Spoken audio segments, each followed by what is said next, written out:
여러분, 초대교회가 그토록 핍박 속에서도 살아남은 이유는 십자가의 복음 하나 붙잡았기 때문에 그래요. 그것이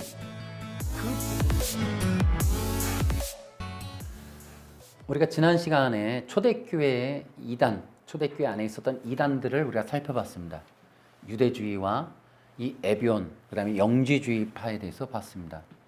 초대교회 안에서는 초대교회가 시작하자마자 다시 이 유대주의로 돌아가자라고 하는 바리새파 율법주의자들의 그런 영향력이 살아있는 사람들이 교회 안에 들어와서 예수 믿어도 할례를 받아야 한다라고 하는 이 유대주의자들의 이런 영향력이 컸습니다.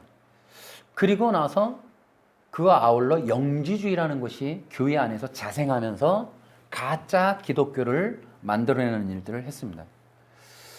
그러면서 아울러 기독교가 외부적으로는 핍박을 받는 이 로마 카톨릭과 또 우리가 잘 생각지 못하지만 실제로 존재했던 가짜 이 기독교인이었던 유대인들, 이 유대인들에 의한 이 공격들, 예를 들어 가룟 유다가 예수님을 팔았던 것처럼 이 유대인들에 의한 교회의 핍박이 존재했다. 그래서 내외각으로 초대교회가 심각한 위기를 겪고 있었다.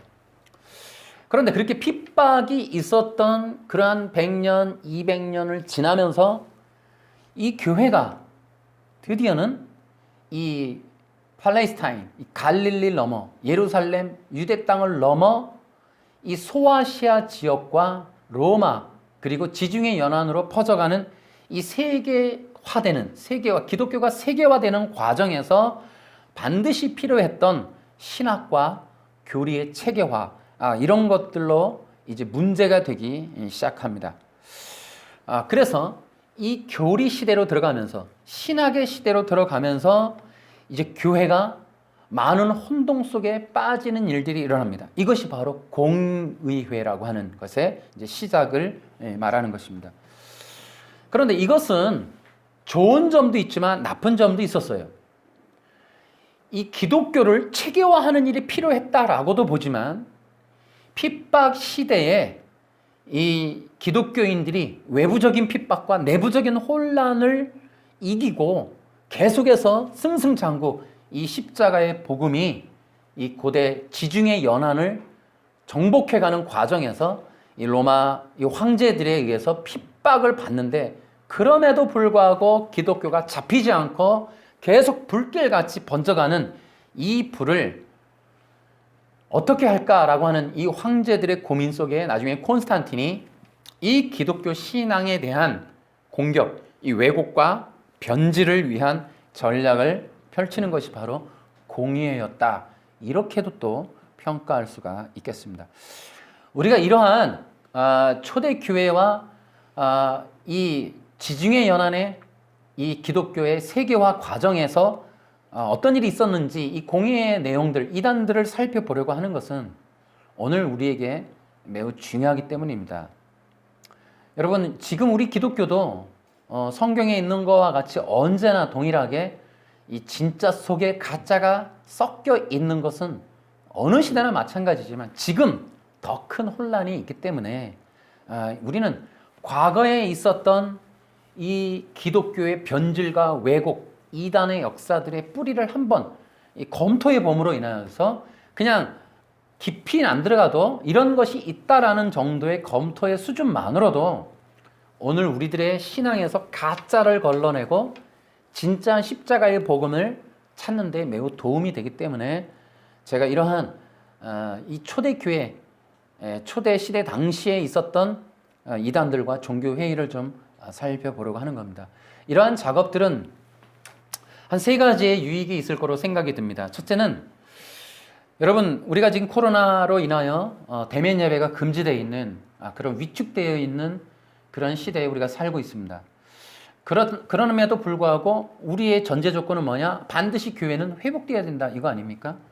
그러면 이 교회가 회복되는 데 있어서 진짜 앞으로도 계속 강건하게 성장하고 부흥하고 영향력을 끼치는 이 기독교가 되기 위해서는 가짜보다는 진짜 기독교, 그 중에서도 우리가 바른 신학, 바른 교리, 바른 믿음을 가지고 회복되는 일이 있으면 얼마나 좋을까 이런 생각에 조그마한 주춧돌을 놓는 심정으로 이 과거의 이단들을 살펴보려고 하는 것이고요.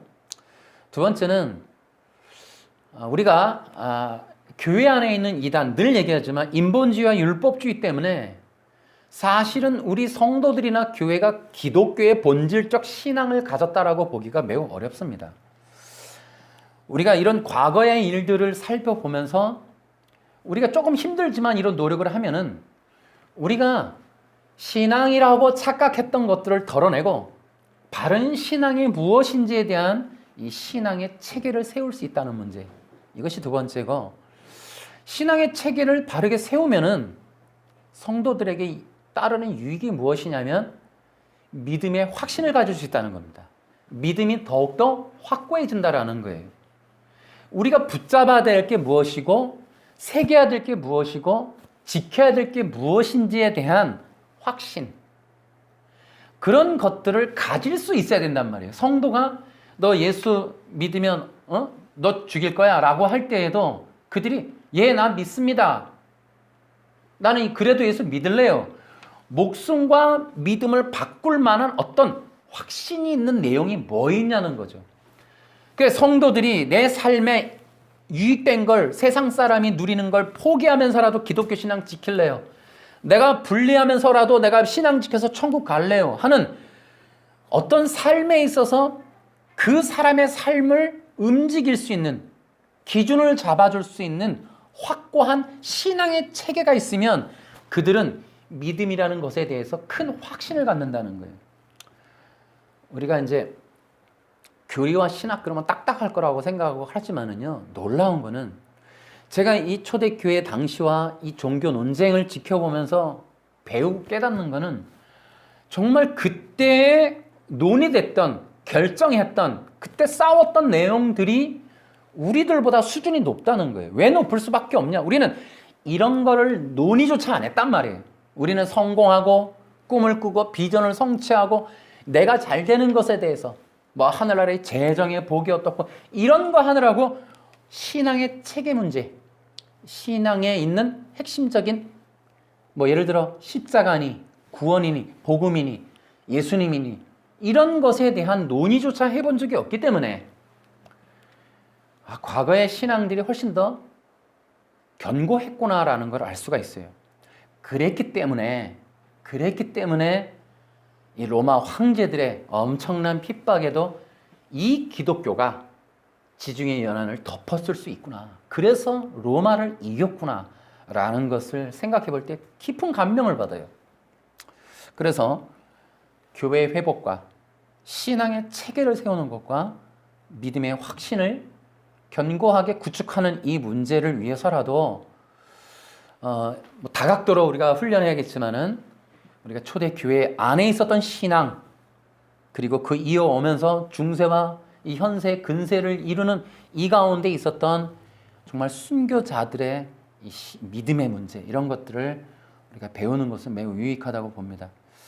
저는 지금 우리 교회가 지금 그런 것을 공부하면서 매주 다양한 방법으로 이렇게 공부를 하고 있는데 저부터도 정말 큰 도움이 되고 있습니다. 자, 어쨌든 이제 이 초대교회의 순교 시대를 지나면서 이 기독교의 세계화가 어떻게 이루어질 것이냐. 다시 말하면 갈릴리에 있었던 유대인들은 아직 오시지 않았다고 믿은 메시아가 왔다. 근데 그가 갈릴리에 있었던 예수라는 분이다 라고 믿는 소수의 무리들, 소위 말하는 그리스도가 예수라고 믿는 기독교인들, 이들이 가진 이 종교적인 힘이, 영향력이 이 지중해 연안을 넘어 로마, 그 다음에 스페인을 지나 이 게르만 민족에까지 퍼지는 이 세계화의 과정에서 가장 핵심적인 내용이 무엇인가 하면, 그래, 너희들이 믿는 예수, 너희들이 믿는 메시아라는 그 사나이, 그가 누구냐 하는 이 신관의 문제, 예수 그리스도 그가 누구인가 하는 이 주제, 이것이 이제 종교회의의 가장 핵심적 주제가 되는 것이었습니다. 그래서 싸움은 이거예요. 예수 그리스도를 누구라고 믿느냐 하는 이 문제. 예수를 누구라고 믿느냐.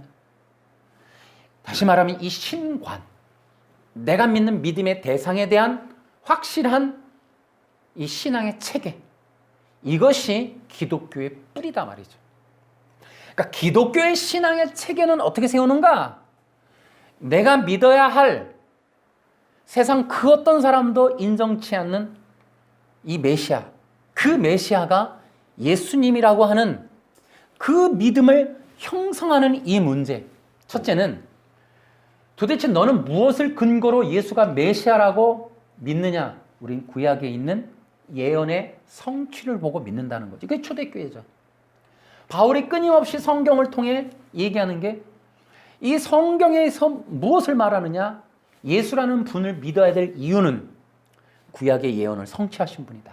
그리고 그가 십자가에 죽고 부활한 이 놀라운 구속의 사건이 인류의 영혼을 구원에 이르게 하는 대속의 완성이었다라는 이 메시지를 체계화해서 그 초대교회를 세웠단 말이에요.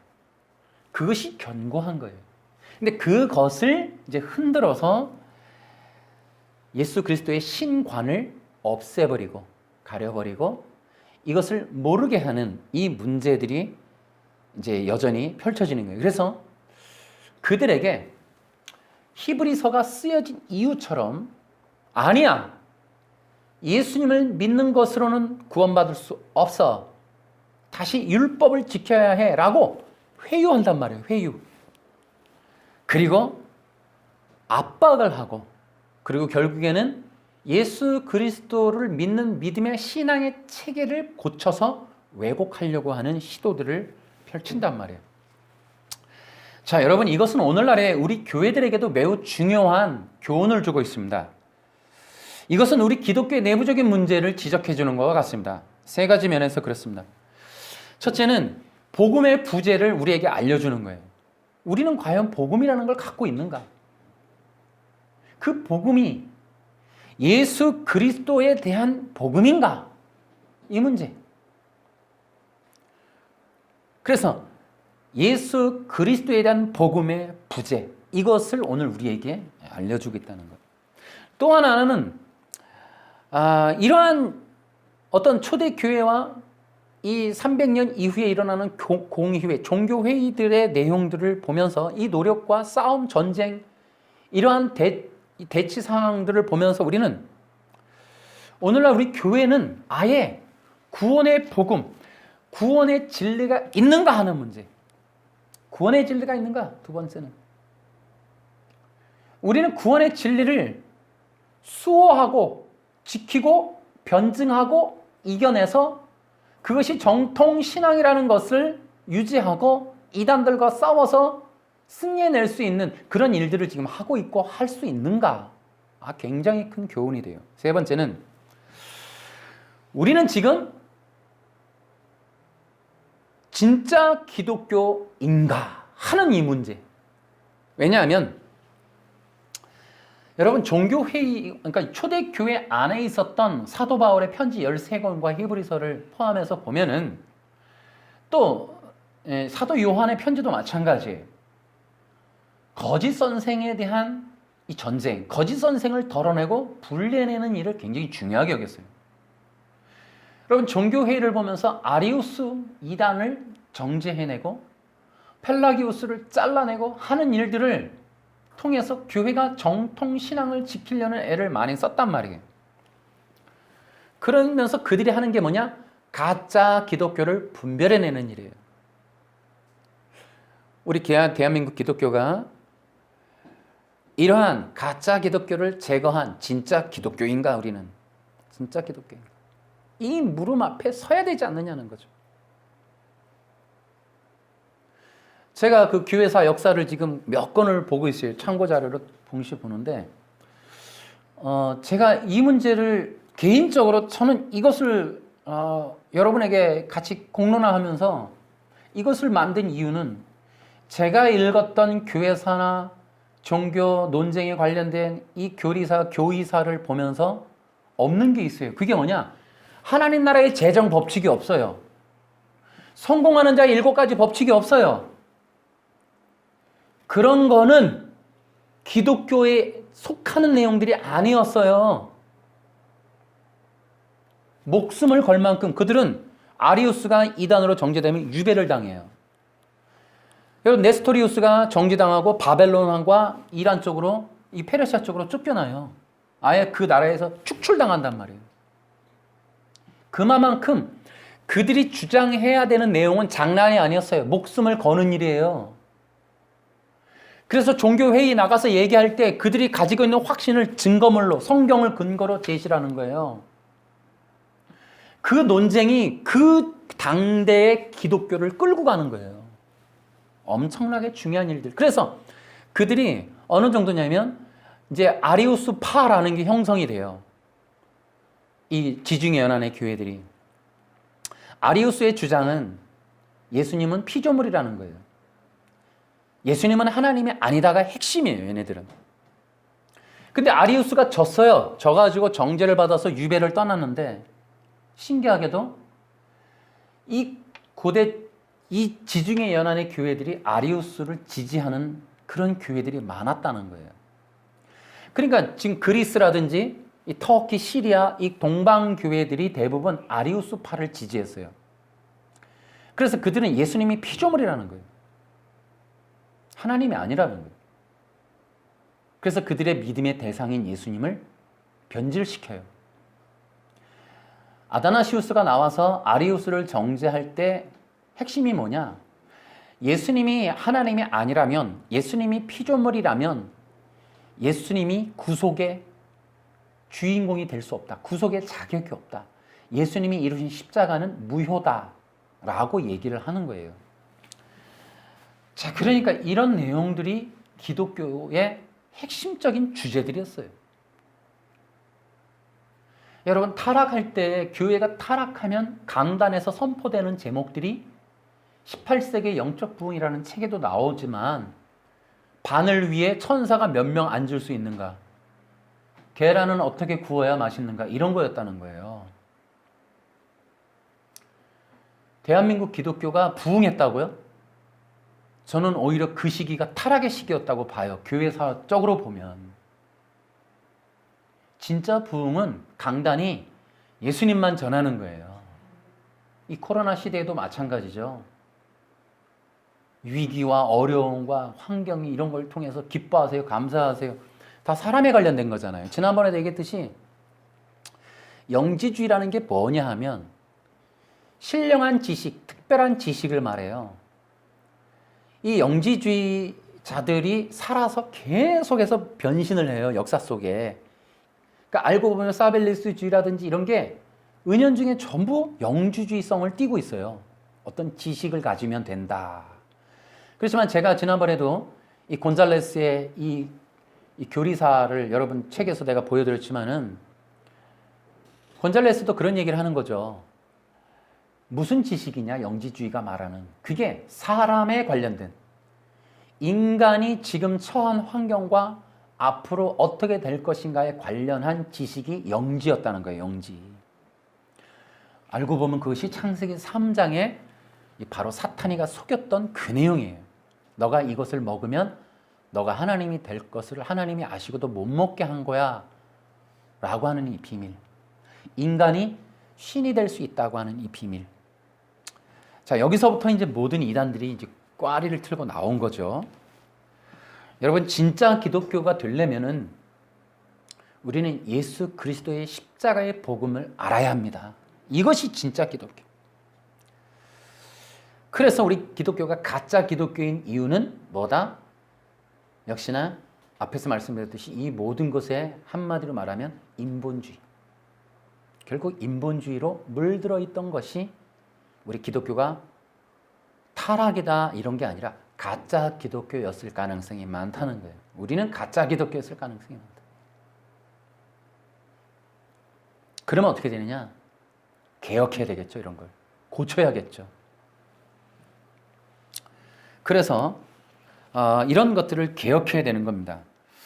근데 왜 이렇게 사탄과 아울러 그의 후손들이 이러한 진리를 가로막는데, 복음을 가로막는데 특히 예수 그리스도의 복음을 가로막을까? 예수 그리스도의 복음만이 유일한 구원의 진리니까. 유일한 진리인 예수 그리스도의 복음을 가로막는 거예요. 그래야 구원의 문을 닫을 수 있으니까. 그래서 창세기 3장 이후로 사탄은 끊임없이 변신을 해가면서 구원의 문을 가로막고 있다. 그래서 마태복음 23장에 너희가 독사 이 자식들아 너희도 안 들어가고 남도 못 들어가게 하는구나 라고 하는 이 말처럼 사탄은 구원의 문을 가로막는다. 그래서 신관을 부시는 거예요. 예수 그리스도에 대한 믿음을 없애버리는 거예요. 여러분, 기독교의 복음을 왜곡시키는 두 가지의 큰 요인이 있습니다. 하나는 신관을 제거해서 믿음의 대상을 없애버리는 거예요. 믿음의 대상이 없으면 자기 자신의 문제를 신앙화 대체를 한단 말이에요. 이것이 타락이에요. 두 번째는 사람들이 믿어야 할 내용을 모르게 하는 거예요. 믿어야 할 복음이라는 걸 분해해버려요. 아까도 얘기했지만 제가 우리가 이 공부를 아리우스를 알고 영지주의를 알아야 되는 거는 교회의 회복과 신앙의 체계 확립, 믿음의 확신의 구축, 이것들이 매우 중요한데 이러한 신앙의 체계를 구축하는 문제, 믿음의 확신을 갖는 문제, 이런 것들이 있어야 목숨을 건단 말이에요. 그래야 마지막 시대에 진짜 종들이 나오고 교회가 싸울 수 있고 순교할 수 있고 주님을 기다릴 수 있고 이러는데, 성도들에게 있어서 무력화시키는, 신앙을 무력화시키고 코로나만 터져도 교회 안 나가게 하고 뭐 광화문 터지니까 교회에 실망했어 이러고 교회 안 나가고, 하여튼 교회 안 나가는 빌미만 주면 무조건 교회 안 나가는 사람들로 만들어버리는 이 무력화, 신앙의 무력화는 뭐가 있느냐? 믿어야 할 복음을 분해해버리는 거예요. 그러니까 믿음의 확신을 갖지 못하도록 믿음을 형성하는 내용들을 분해해버리는 거예요. 분해해버리면 사람들이 쥐고 있는 게 없단 말이에요. 교회 가는데 내가 가야 할 절대적인 이유, 십자가를 믿어야 할 절대적 이유, 예수님을 목숨처럼 여겨야 될 이유들을 갖지를 못해요. 그러면 다 떠나가는 거예요. 그럼 다 떠나갔다 교회가 코로나 끝나는데도 안 온다 그러는 건 뭐예요? 교회의 잘못이 크다는 걸 또 생각해야 돼. 이거 회개해야 되는 문제죠. 그러니까 뭐 하냐면 우리는 설교 시간이 주어지면 교회라는 시간에 모일 수만 있다면, 앞으로 코로나 때문에 더 못 모일 수 있잖아요. 그러면 재미난 거 해갖고 사람들 자꾸 마음 이렇게 막 재밌게 해서 교회 어떻게든 오게 할까, 재밌게 할까 막 이런 거 하면은 안 되고, 안 오면 혼자라도 하면 되지. 그런 뭐 사람이 그거 있어야 된다고, 좀 성령을 좀 받아서라도 좀 해봤으면 좋겠는 게, 좀 성령을 좀 받으시면 좋죠. 기회가 된다면. 허락만 되면 그냥 하지 말고 성령 좀 받아서 하면 되게 좋은 게, 믿음의 대상을 분명하게 잡아야 된다는 거예요. 그러니까 설교자는 믿음의 대상으로부터의 지시함 받는 내용이 있어야지. 거기와 접선해서 작전을 짜고 말해야 될 걸 배우고 이렇게 해서 나가야지. 그렇게 해서 어떻게 되느냐? 믿음의 대상을 세워줘야 되고, 성도들이 어떤 일이 있어도 믿음을 버리지 않을 수 있는 믿음의 내용을 줄 수 있는 어떤 내용을 주란 말이에요. 내용.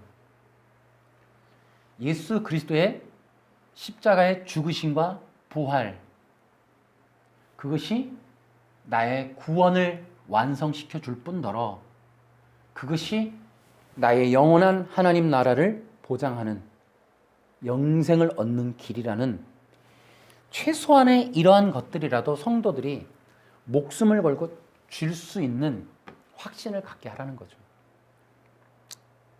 이것이 매우 중요하다.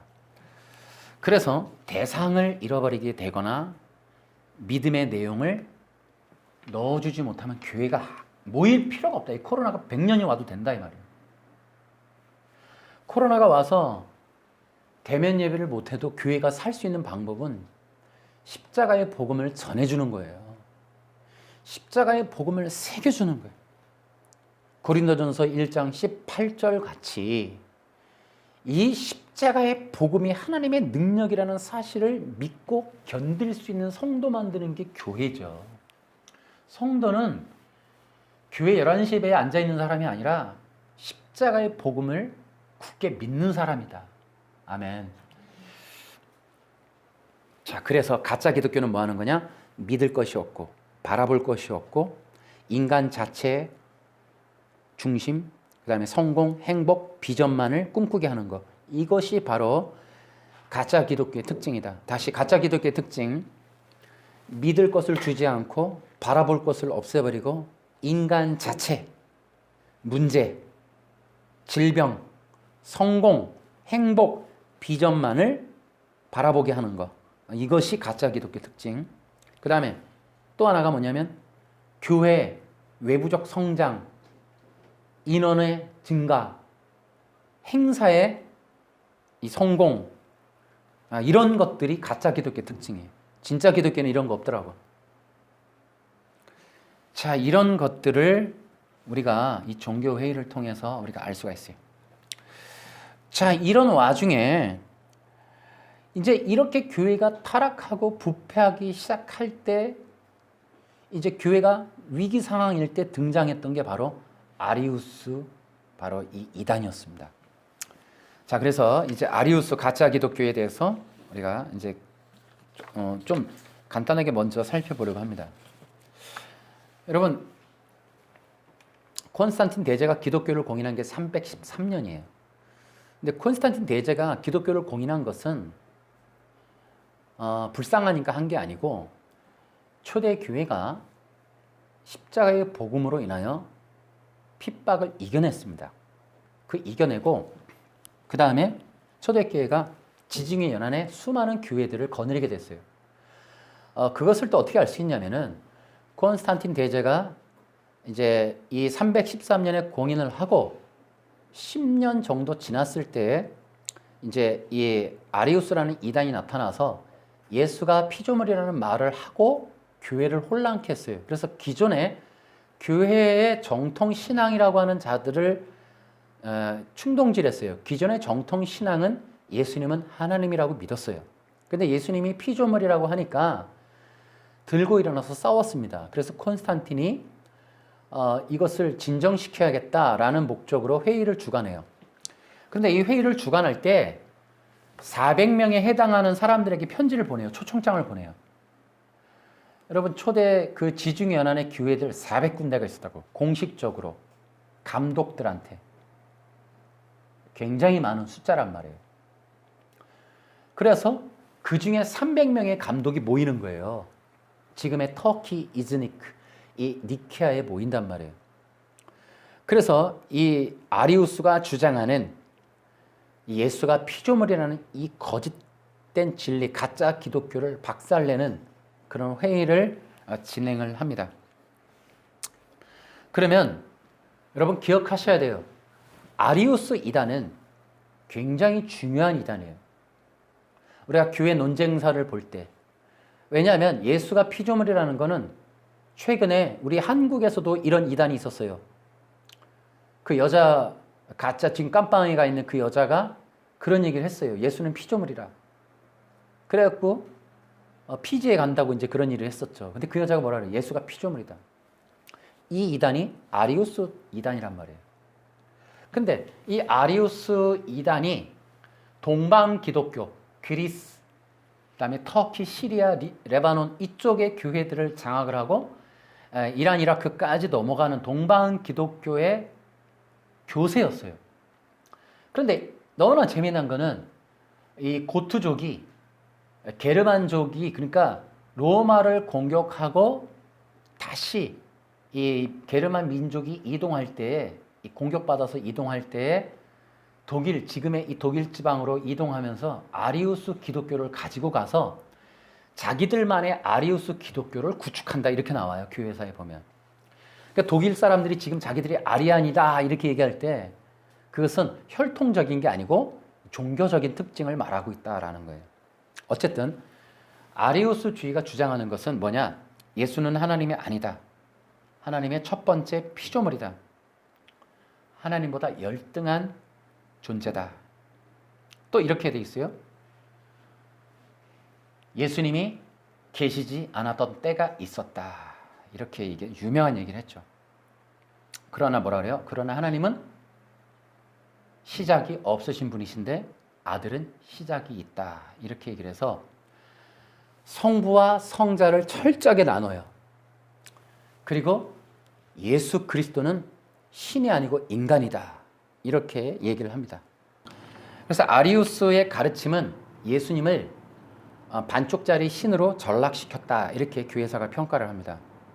그리고 아리우스의 이 교리는 여호와의 증인과 몰몬교에서 그대로 재현되고 있고, 이러한 아리우스주의가 몰몬교와 여호와 증인이 아닌 나도 정통이요라고 하는 기독교 내에서도, 교회 내에서도 이런 유의 주장들을 하는 경우가 있다라는 거예요.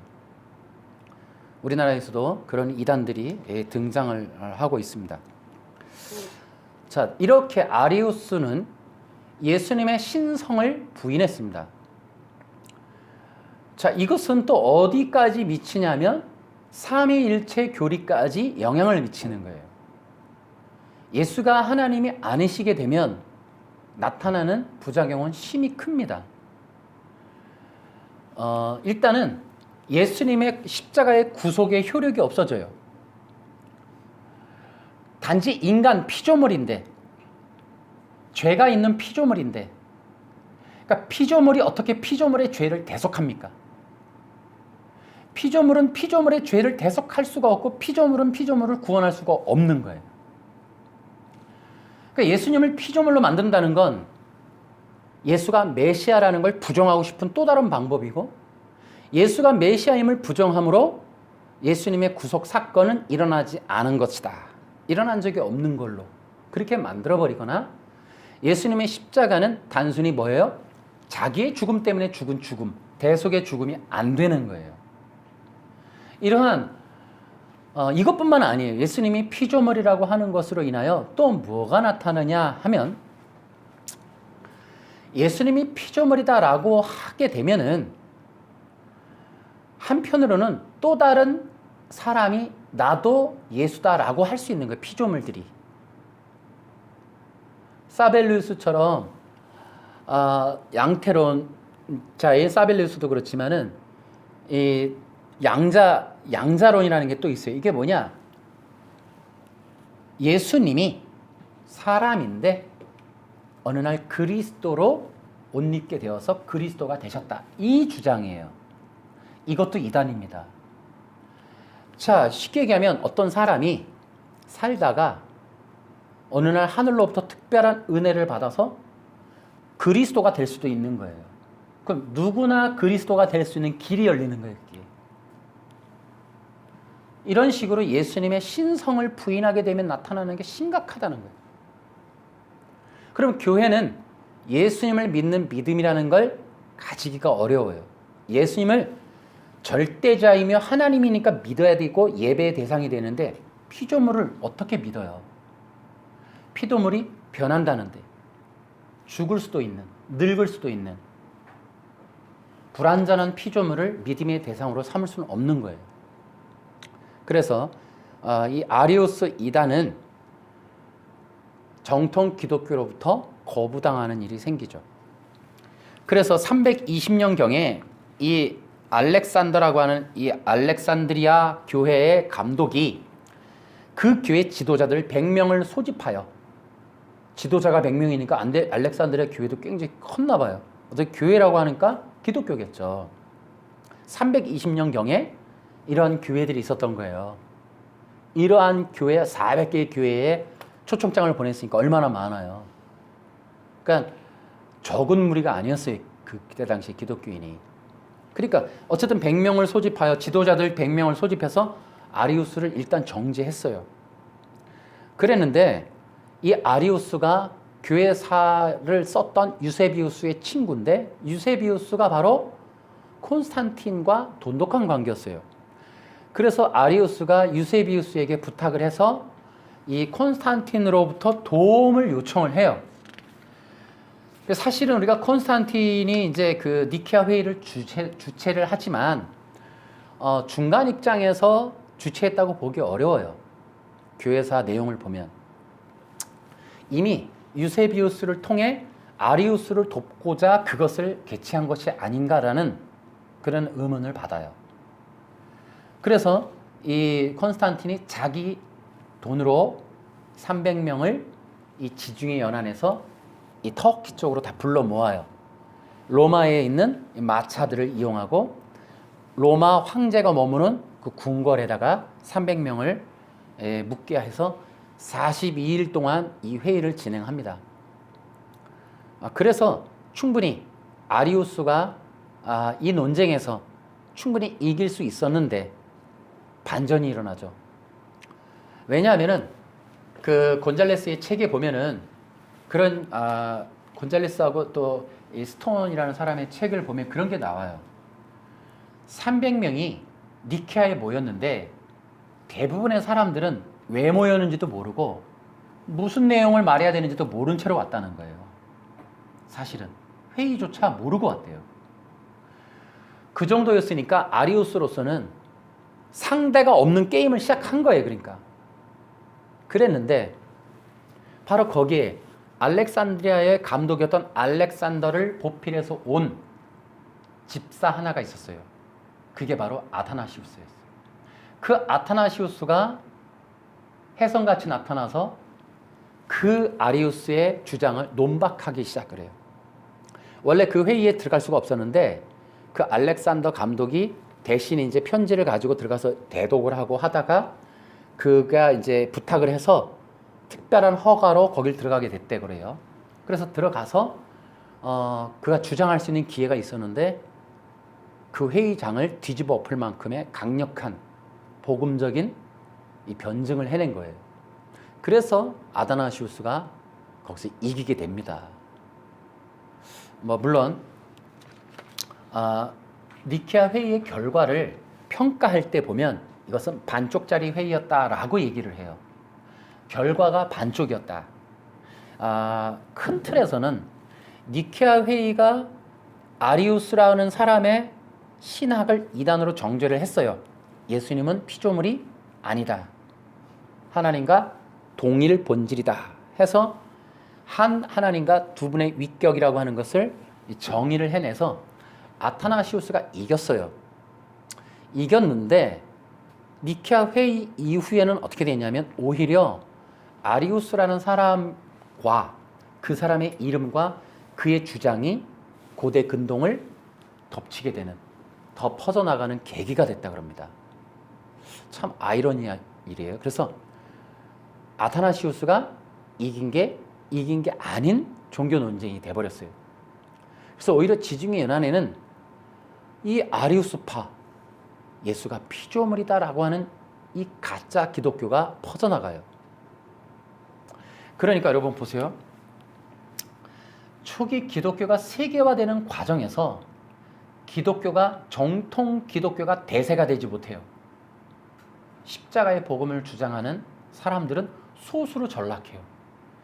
대부분의 지중해 연안의 이 감독들이 아타나시우스의 이 신조를 가지고 나간 것 같지만 이 300명의 사람들이 가지고 나간 신학은 그들도 모르고 왔던 내용이었지만 아리우스를 받아들여서 나간다는 거예요. 참 그게 아이러니예요. 그래서 지중해 연안의 이 핍박 시대 이후 살아남은 기독교가 아리우스 기독교, 가짜 기독교였다는 거예요. 그게 너무 아쉬워요. 그리고 그것이 반쪽짜리 기독교가 돼버리는. 그래서 반쪽짜리 회의로 전락하고 그 이후에 다시 한번 100년 동안 이어지는 아리우스 논쟁이 시작이 되는 시작점에 불과해요.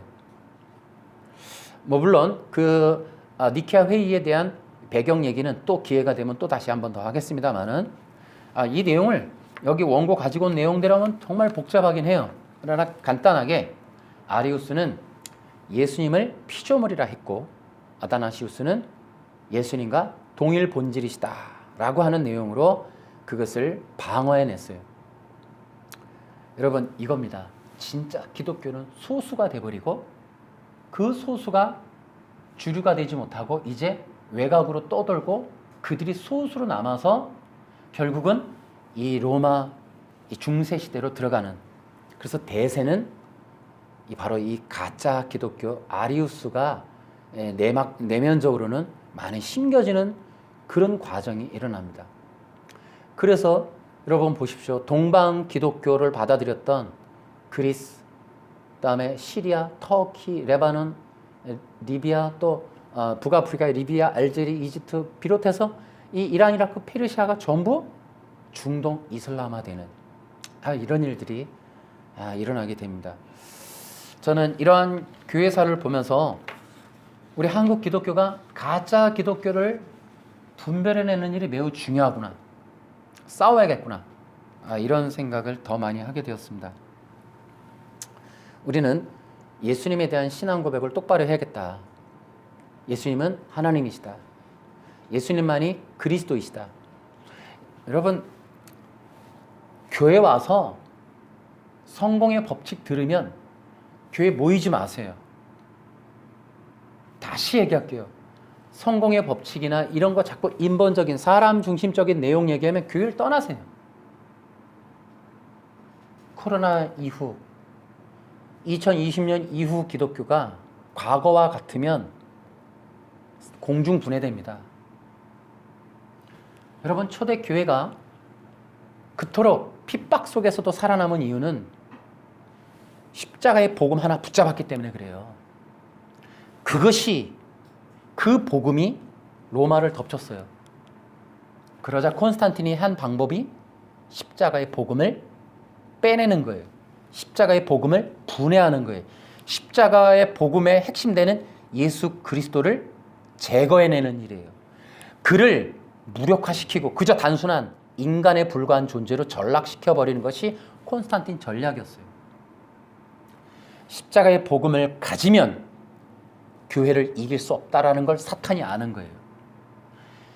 교회가 교회되는 유일한 길은 십자가의 복음을 붙잡는 거고, 사탄이 교회가 무서운 이유는 십자가의 복음을 선포하기 때문에 교회가 무서운 거예요. 교인들을 총과 칼로 이길 수 없는 이유는 그들이 가지고 있는 십자가의 복음 때문에 그런 거예요. 십자가의 복음을 가진 기독교를 세상이 감당치 못하는 거예요. 그 십자가의 복음을 무력화시킬 수 있는 유일한 방법은 이 십자가의 복음을 분해해서 왜곡시키는 일이에요.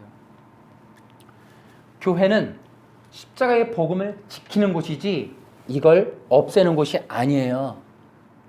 정통 기독교의 옷을 입었으면 교인이 몇 명이 있든 이 큰 건물에 사람들이 많이 모여야 되든 안 되든, 저 장로님이, 저 권사가, 저 신자들이 나를 싫어하든 말든 십자가의 복음만을 전해야 되는 거예요. 1년 내내 해서 실직 내면 그 사람이 안 오면 되는 거예요. 교회가 십자가의 복음 전하라고 세웠고 십자가의 복음을 말하고 십자가의 복음을 찬송하고 예배하라고 만들어 난 거지, 재미나게 해서 사람 모으라고 해놓은 거냐고. 아니다 이 말이에요. 2021년 넘어가면 어차피 교회 숫자 별로 안 돼요. 그 숫자 별로 안 되는 사람들은 목사님이 이전보다 더 뛰어난 아이디어로 재밌게 해서 모이는 게 아니라 이제는 목숨 걸고 모이는 십자가의 복음을 가진 사람들만 모이는 거예요. 초대교회가 그랬다니까요.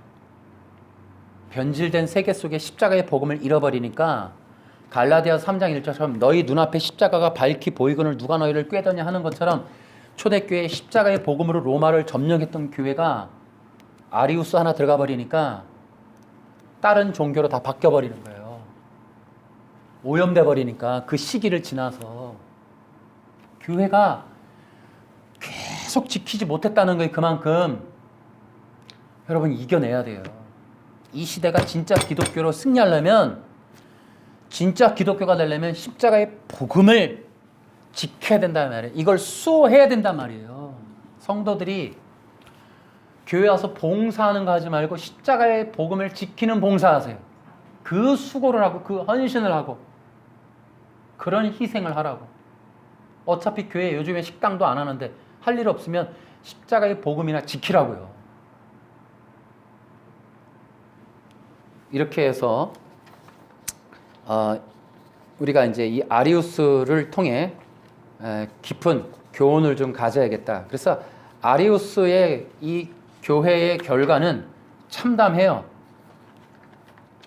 아리우스는 교회를 거의 무력화시키는 강력한 힘을 가져요. 그러나 그는 결국 이단으로 정죄되고 결국 기독교가 승리합니다. 자, 그래서 우리는 어떻게 되느냐? 마지막 시대에 교회를 바른 복음으로 회복하자는 것. 두 번째는 바른 신앙의 체계를 구축하자. 그 다음에 세 번째는 믿음의 확신을 견고히 붙잡게 하자. 이것이 우리가 해야 될 사명이고 감당해야 될 문제다. 그래서 교회가, 성도가 정신을 바짝 차리고 이제 교회가 어떻게 회복돼야 될지, 내가 신앙의 체계를 어떻게 붙잡아야 될지, 그 다음에 믿음의 확신을 어떻게 가져야 될지 분명하게 결단하는 그러한 이런 코로나 시기가 되었으면 좋겠다. 그리고 이것을 결단하고 이제는 십자가의 복음, 이것만을 붙잡는 교회의 성도, 기독교가 되었으면 좋겠다. 그럴 때 우리는 승리할 것이다. 그것을 분명하게 가지고 여러분 신앙생활 하시기를 주의 이름으로 축원합니다. 기도하겠습니다. 하나님,